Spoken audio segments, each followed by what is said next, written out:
Viktor Frankl said, "Everything can be taken from a man but one thing, the last of the human freedoms. To choose one's attitude in any given set of circumstances, to choose one's way." This is Finding Human with Sue Jackson. Stay tuned for the next hour as Sue explores the human psyche, what makes us tick, and how to live better, more fulfilled and more meaningful lives. Only on 101.9 High FM. Hello, this is Sue Jackson on the Finding Human program, and I'm actually in studio today. So I'm looking at my guest, Lesley Witt, and I'm looking at Craig. So it's just so nice to be in the studio. Today I'm going to be hearing, we actually are dedicating this program to Lesley's son, Daniel Adam Witt. And we're going to be talking about his story. So our topic is Daniel's story and how he spread love and light. Paulo Coelho said, "Impossible is an opinion." And even one of the actresses, I think it was Audrey Hepburn, said, "Nothing is impossible. The word itself says, I'm possible." So you're going to hear today what extraordinary things that Daniel did with his mom. Lesley is a logotherapist, a fellow logotherapist. We have met twice. I do not know her story, so I'm really looking forward to hearing it. She's, through the many years we have, as I say, have met, and I happened to be on LinkedIn with her, and I saw a post that she'd posted and contacted her. Now, I asked her to please send me a bio, and I was quite amused because she didn't say anything about her qualifications. So let me just tell her that she has an associate degree in focused on logotherapy and the neurosciences. She's a certified, obviously, logotherapist. She does neural pathway coaching and meaning-centered counseling. And she's a motivational speaker. She's an existential counselor. And her questions are, why am I here? What is the meaning and purpose? What is life asking of me? She does neuroscience counseling as well, one-on-one counseling, and writing of your own story. So this is what she said about her when I asked for her bio. First of all, she's a very proud grandmother. And she's a mother of two sons, one being a doctor and the other a beautiful, challenged son. And she goes on to say, "I had the privilege of Daniel choosing me as his mother for his almost 37 fulfilling years on earth. We had a rich life together where he brought me unconditional love, growth, hardship, and also taught me the art of patience and serving a spiritually enlightened child. I taught him the art of enjoying life with all its truth and beauty and being the best mother that I could, and together we have left a legacy for many thousands of university students. This commission in life was a privilege that I will forever cherish." Absolutely. That was a most wonderful bio, probably the best I've ever received. This is Finding Human with Sue Jackson. Only on 101.9 High FM. Hello, this is Sue Jackson on 101.9 High FM on the Finding Human program, and I'm back with Lesley Witt, and our topic is Daniel's story. And I did give an info onto Daniel being Lesley's son. Okay, over to you now, Lesley. Tell me a bit about Daniel. Thanks for having me on the program. And so my first son, thank goodness, no problems whatsoever. Daniel had a reflux at birth, and at 7 months old, his eyes started jumping, and I was the only one who noticed it. But at 1 year old, he had a full-blown tumor. Which spread from the frontal lobe to the chiasm and on both our optics. Good heavens. And what symptoms did he have that you were noticing, that you said you were the only one who noticed? The first symptom was that one eye jumping, and then by the time it was picked up, his irises were rotating at 360 degrees. Good heavens. What was your initial reaction to realizing that there was a problem? that he had brain cancer. I remember feeling devastated, helpless, and then a whole lot of other feelings came through me. But most of all, I remember the feeling of saying, what am I going to do as a solution here? So you actually asked yourself that question. I actually asked Hashem that question. Oh, gosh. Sure, what's going to be the solution here? And I actually made a deal. I said, if you let my child live, I will look after him to the best of my ability. And that you did. And that I did, yeah. So you fulfilled that. Yeah. Very definitely. Yeah. So looking at Daniel's destiny, what do you feel that he actually fulfilled in his life? He fulfilled so much. He, about 17 years ago, I actually invented a workshop, and Witz took us on board.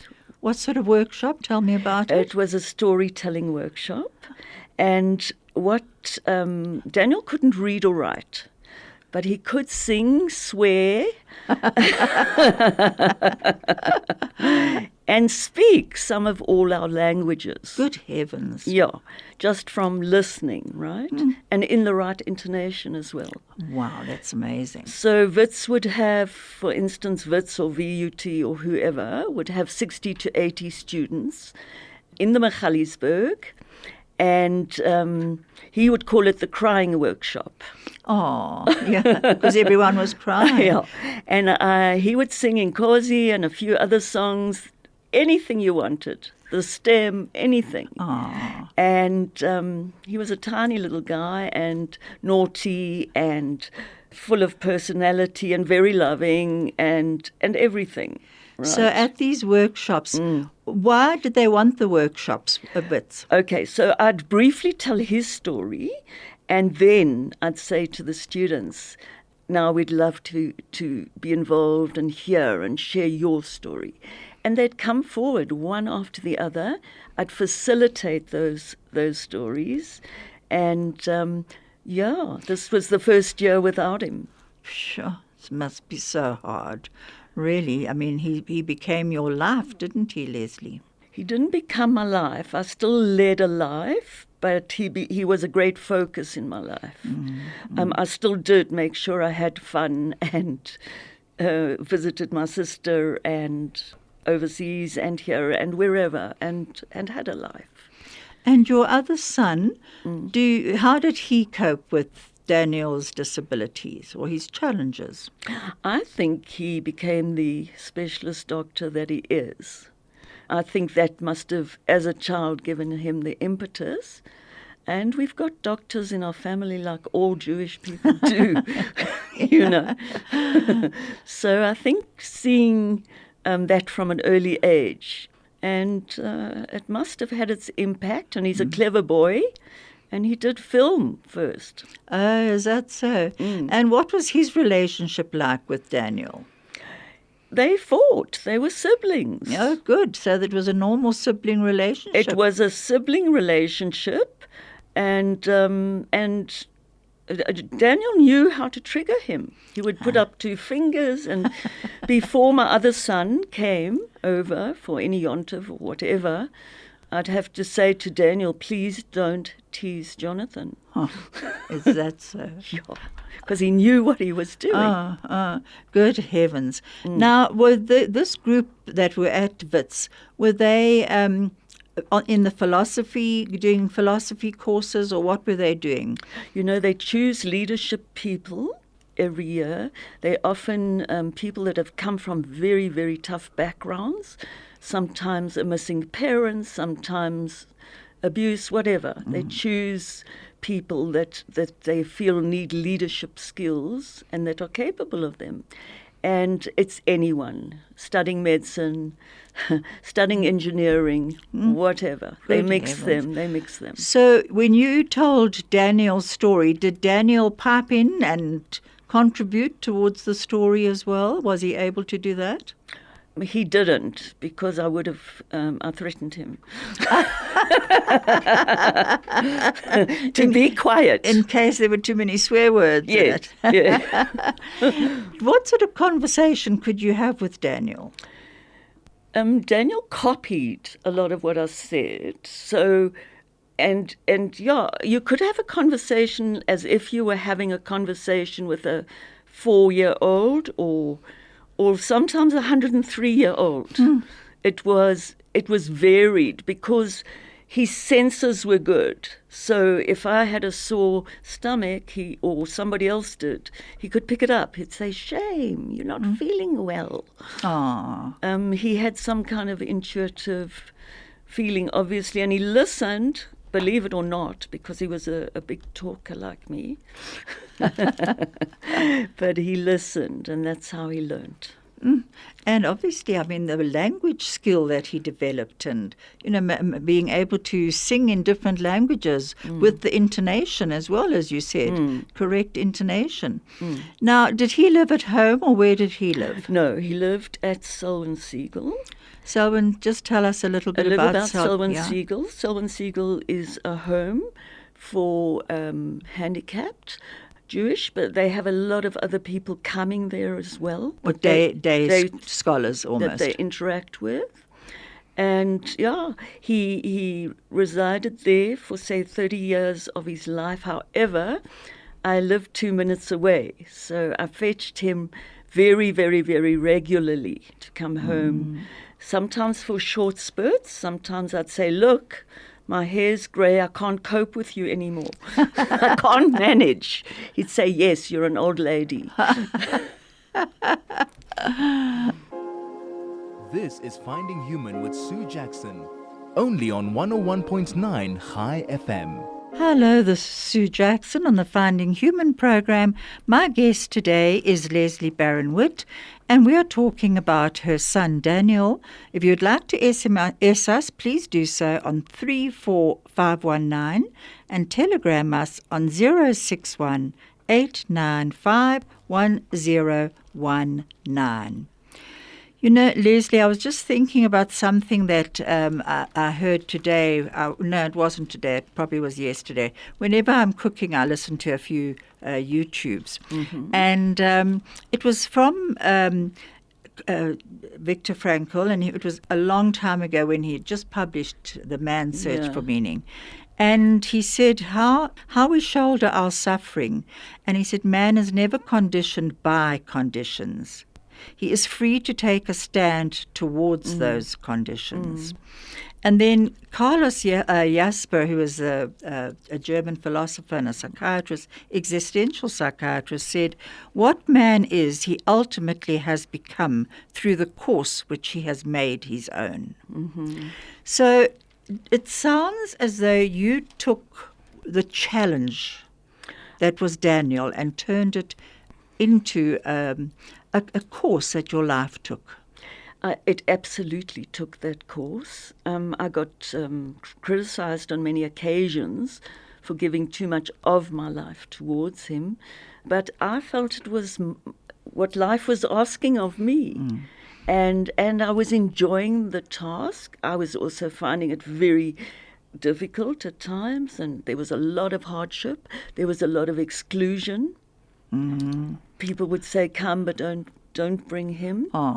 And I did understand that, because he was profoundly challenged, and yet I learned to speak his language. Another thing that he did that was amazing, he was in the home with other beautiful children, and one of them being a guy called Ryan and Brian, those were his friends. And if they couldn't speak and they went, he'd say, "Brian wants a Coke." Good so he heavens. could interpret their language. Wow, that's amazing. Yeah.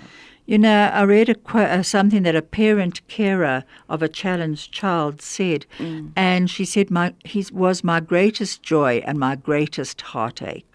It sums it up. I don't know about a heartache, but my greatest challenge, I would say. And he certainly, I couldn't have done without the home. However, because they took them on a lot of outings, etc.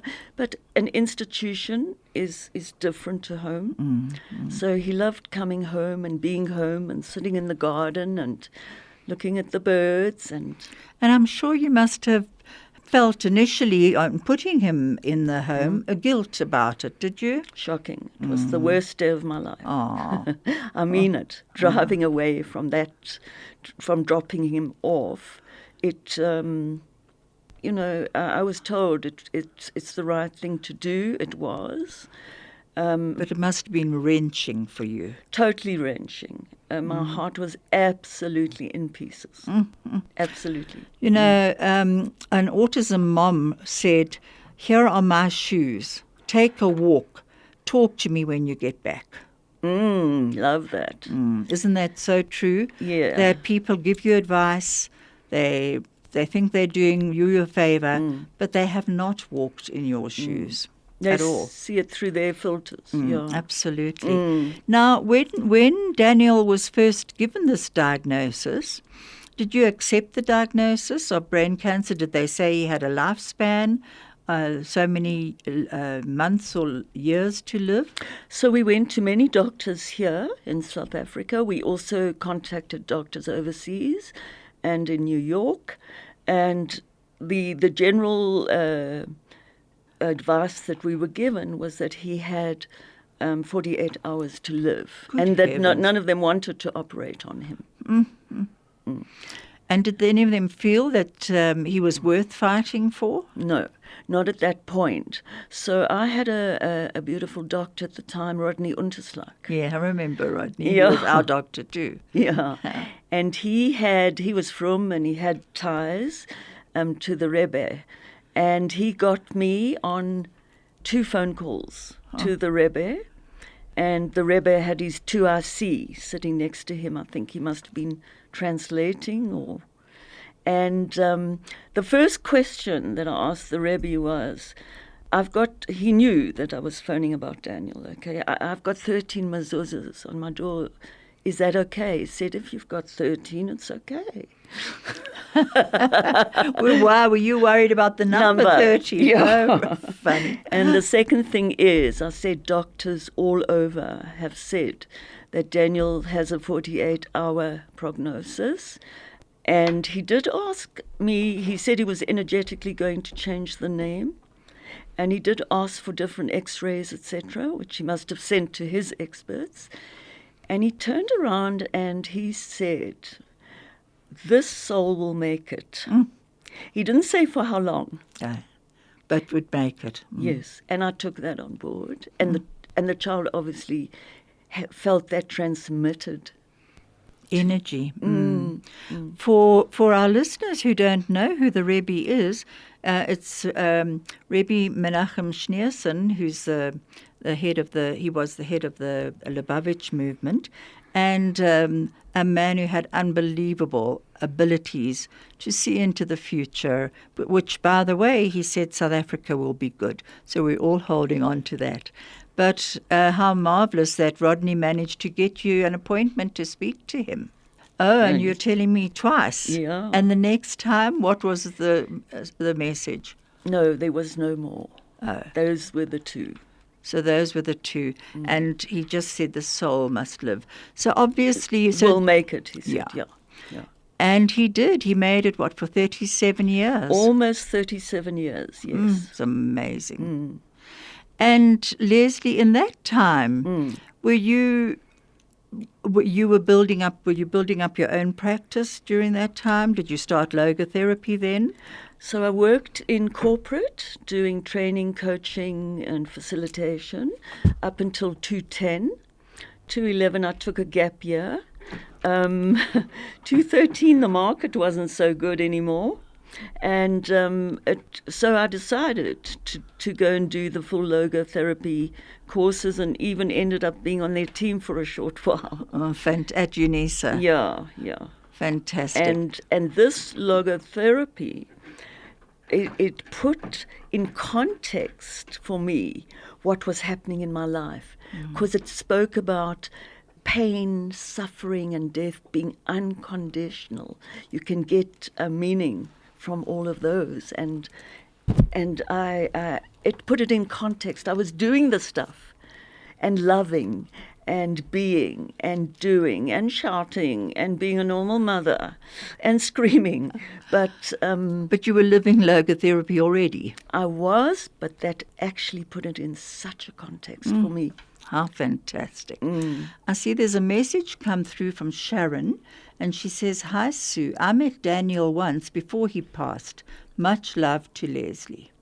I wonder which Sue. There were so many Sues. No, Sharon. Sharon. Yeah. Oh, So okay. that's great. Okay, yes. Thank you, I Sharon. know exactly who Sharon is, Amir's sister. Oh, good. Yeah. So, you just were saying with logotherapy and how it kind of made sense to you. One of the things Viktor Frankl did say is in some ways suffering ceases to be suffering. At the moment it finds a meaning, such as the meaning of a sacrifice. Mm-hmm. And I considered this highly meaningful and to be my commission in life, not only for Daniel, but to also where he lived, to watch out and socialize and, to keep an eye open as well. Did you ever think, that you would perhaps one day be challenged? Did anything in your life going up to this point, did anything prepare you to take on challenges? Lots of things prepared me. I lost my brother. I was the sole sibling at the time. How old were you at the time? 5. Oh, gosh. So that was the first preparation. And then obviously I was a complicated child. I was very introvert. And even if we used to ride bikes home from school, and I didn't even, if there were boys across the road where they lived, I wouldn't want to ride past them.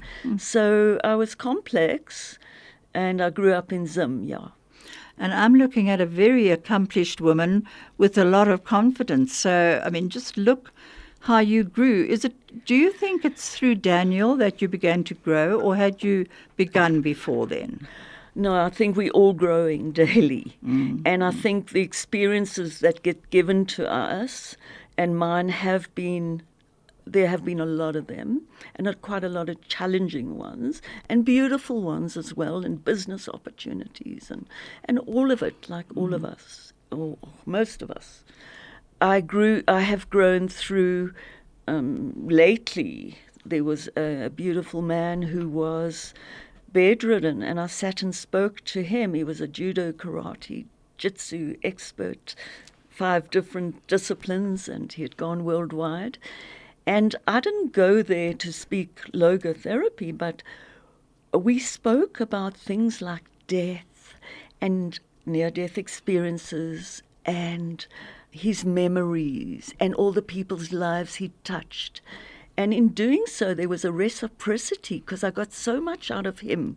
He was so well-traveled, and he taught me how to poke people in the eyes and whatever, and how to defend myself, and a bit of Japanese and Chinese technique. So you are actually not afraid of facing that elephant in the room and getting it to move over? No, it's an essential part of life. And Sue, I'm sure you're aware that worldwide there are death cafes. Tell me about death cafes. So people go there. They have exponentially grown, and they go and discuss either impending death or interest about death. And in fact, there's a woman on TikTok, I believe, that works in a hospice. And she just went on just to talk about how it is when one is dying. And she's got millions of followers now. Good heavens. Yeah. Wow. Yeah. Look at her purpose. That's amazing. Absolutely. And that's another thing I'd like to mention, because people always say, what's my purpose? What's my purpose? They say a purpose comes to you. Part of your destiny. But you don't always recognize that purpose, I don't know about you, but I have often recognized in other people and sometimes in myself that even though the purpose might be hitting you in the face, slapping you hard, you still are trying to ignore it. Well, the old and familiar is who loves stepping out of that. Absolutely. But eventually I've got a saying that if you don't, Hashem will come and push you. So going back to Hashem, going back to God, do you find comfort in religion, or what is it that gives you comfort when you phone the Rebbe, for instance, and you believe in what he says? What is your belief system? So I'm not a frum person. I'm a highly spiritually dedicated person. I connect in my way. I'm not a regular, but I have always kept the traditional holidays for my children and Shabbos. So the Shabbos lighting. Okay, the candles. So for you, what are the important values in your life? In your life? Love, authenticity, people. I love people and understanding how brains work. I love nature. I love cooking. I love experiencing. I'd say I've had a lot of experiences and I look for them. So what I'm hearing you saying, and definitely what's coming across very clearly, is that you believe strongly in what Viktor Frankl talks about, the avenues to meaning. Yes. The experiential values, the creative values, attitudinal values. You've got all of those. Thank you. But could you explain to your audience what they are? Well, carry on. You do. No, I would like you to. Okay. So the creative values, in short, are what you give to the world. You can do an art piece, you can run a beautiful business, what you give to the world. And what you did with those Witt's groups that you were running, for instance. Yeah, for instance. And then experiential is what you experience free of charge from your world. And often when you say to people, what do you get for Mahala? And they say, they look around, they don't know. And they're not smelling the hummus, literally. And the last thing is your attitude, and it's your attitude especially towards pain and suffering, and how you find meaning in those circumstances. And we did. We found lots of it.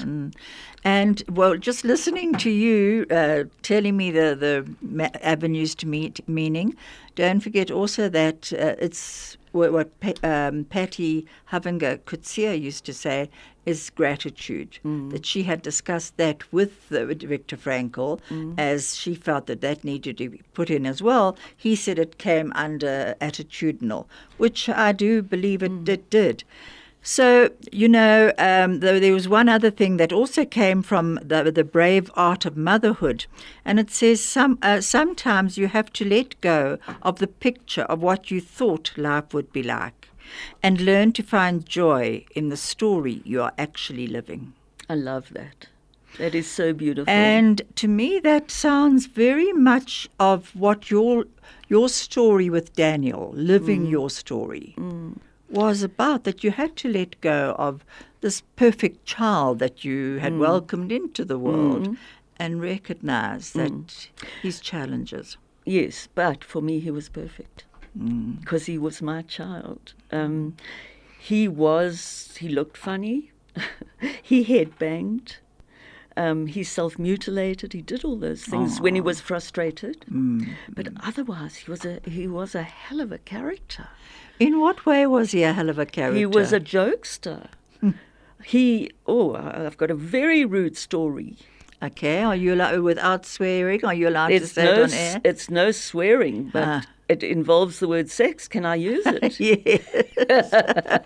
So one day a handyman came to my house and he said he was doing odd work, and then he spoke to Daniel, and then he came to me and he said, would you like your door to be soundproofed? I said, I beg your pardon. He said, yes, Daniel said you love sex. I said, what? I said, Daniel, come here. I said, what is sex, Daniel? He says, I don't know. Oh, that is so lovely. It really is. Just to go back to Daniel's story, how did he die? Did he die natural death? Did he get COVID? What actually happened to him? On lockdown day, the home had locked down before us. And then I phoned him and I heard he wasn't well. And on lockdown day, he was admitted to the clinic. At that time, he had a sodium imbalance. He had that problem anyway. It was called diabetes insipidus. And it took about 6 weeks to come right. Were you allowed to visit him? I visited him 2 to 3 times a day. Gosh, they allowed you in. I think they couldn't cope with him. Maybe. So did you manage to calm him down? How did he handle being moved into a clinic? Look, he was terrified. I'm sure. Terrified. And then, after that, he came back and he just had a little fall and he was sent back to the clinic. And it was heavy COVID at the time and I couldn't see him for a day or two. They tried to do a scan, which he didn't really need. Anyway, long and short of it was, the hospital had actually forgotten his pills for 3 days and 3 nights. No, that's shocking. He then went onto a ventilator. This is Finding Human with Sue Jackson, only on 101.9 High FM. Hello, this is Sue Jackson on the Finding Human program on 101.9 High FM. My guest today is Lesley Barron-Witt. If you'd like to send us a message, please do so on 34519, or you can telegram us on 061 895 1019.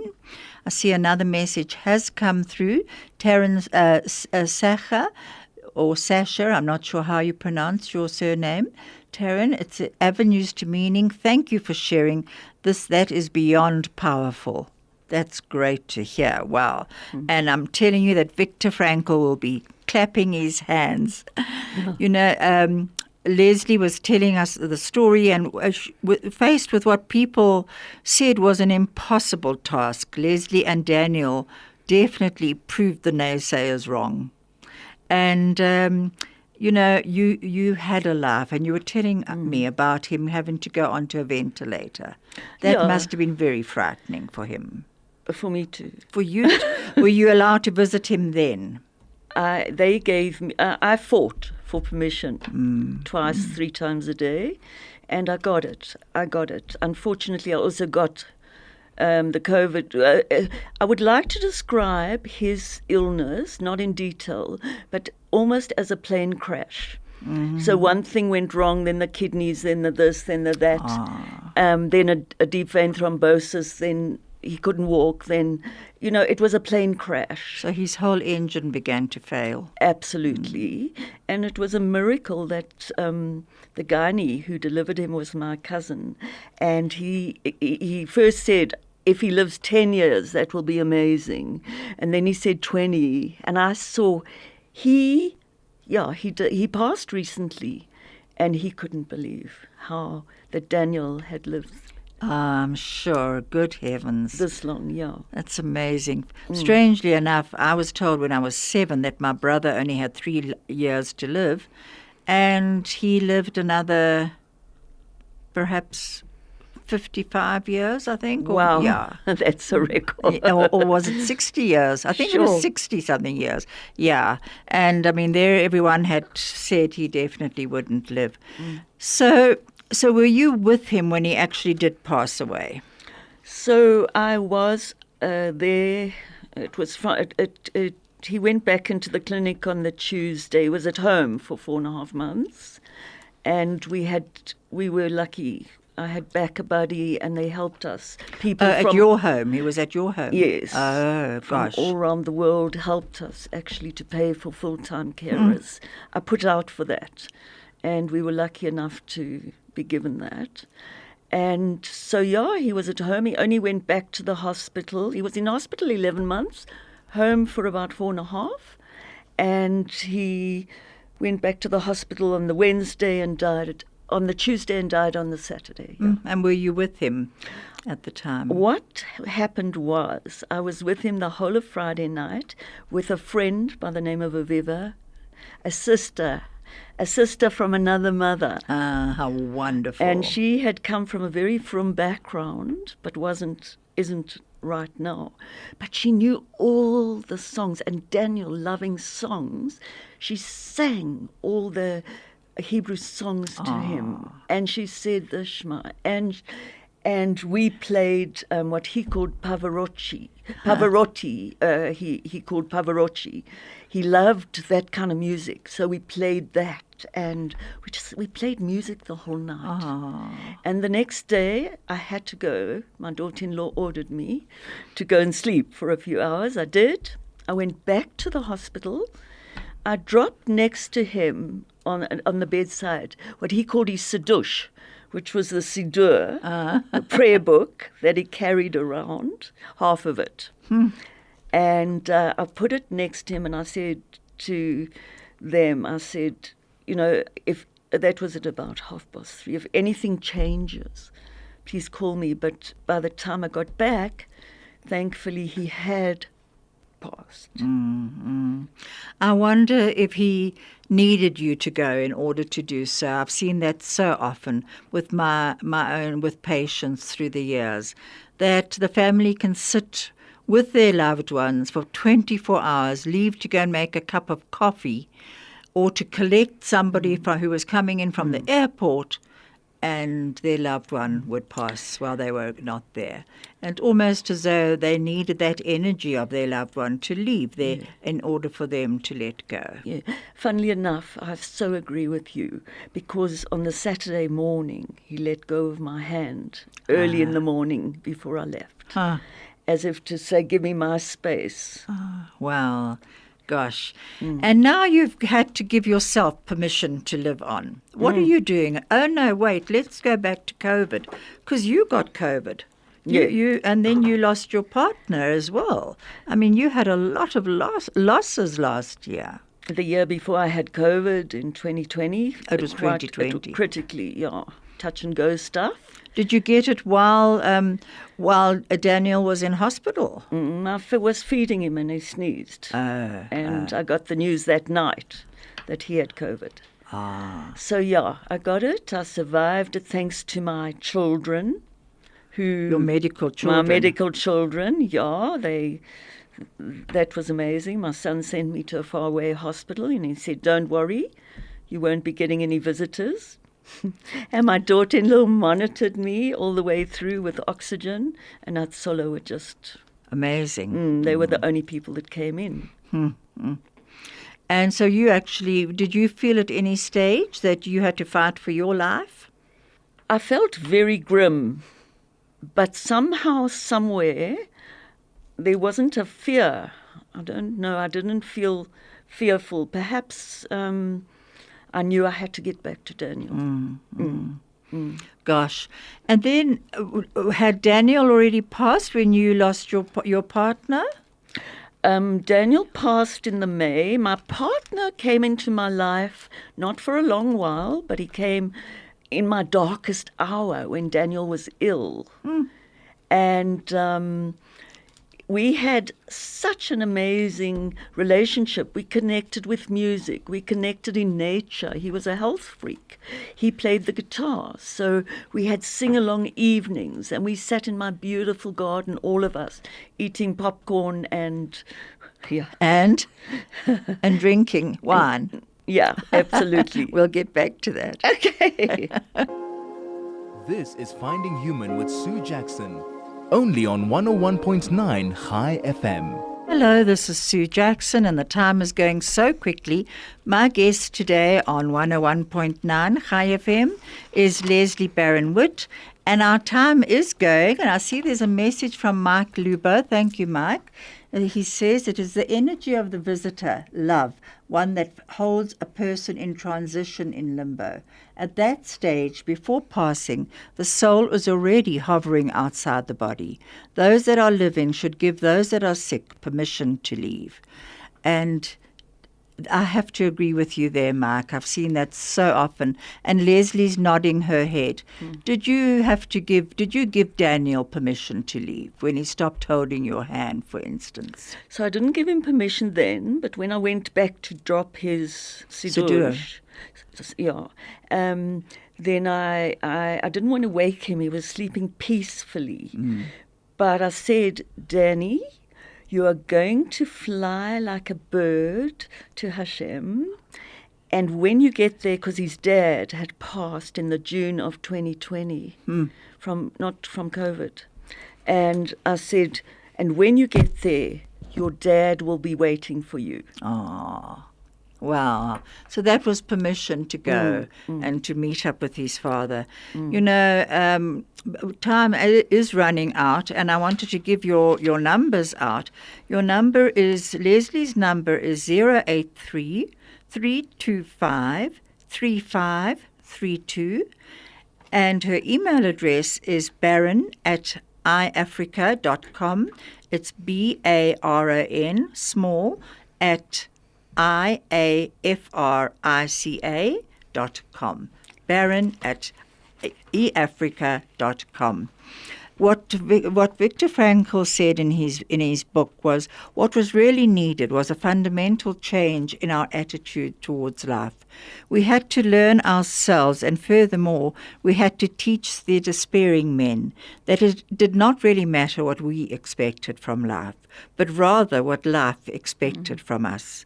We needed to stop asking about the meaning of life, and instead to think of ourselves as those who were being questioned by life, daily and hourly. Our answer must consist not in talk and meditation, but in right action and in right conduct. Life ultimately means taking the responsibility to find the right answer to its problems and to fulfill the tasks which it constantly sets for each individual. Couldn't agree more. You couldn't agree more. Have you now given yourself, Lesley, permission to live a freer life, to live a life with not those sort of responsibilities? I'm going to be 100% honest. I am like a teenager at the moment. Right. It's the first time, literally in 37 years almost, that I haven't had the responsibility. Now, I have a freedom, and it's not a freedom from Daniel. It's a freedom from responsibility, okay? And I feel absolutely alive and vibrant and healthy. Isn't that wonderful? And so you've given yourself permission to feel those feelings and to realize that this is now time for you. Totally. Be it, albeit I'm 70, you know. Are you?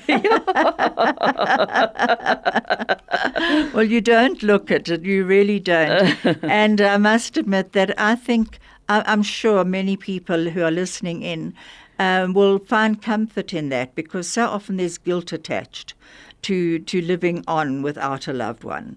That guilt of, actually, I am enjoying my life, but I better not, because, they're not here to enjoy it as well. So you've given people permission to go on. And for those who are interested, Lesley does run one-on-one counseling sessions. She also does do the writing a story. Now, I think that's an important one.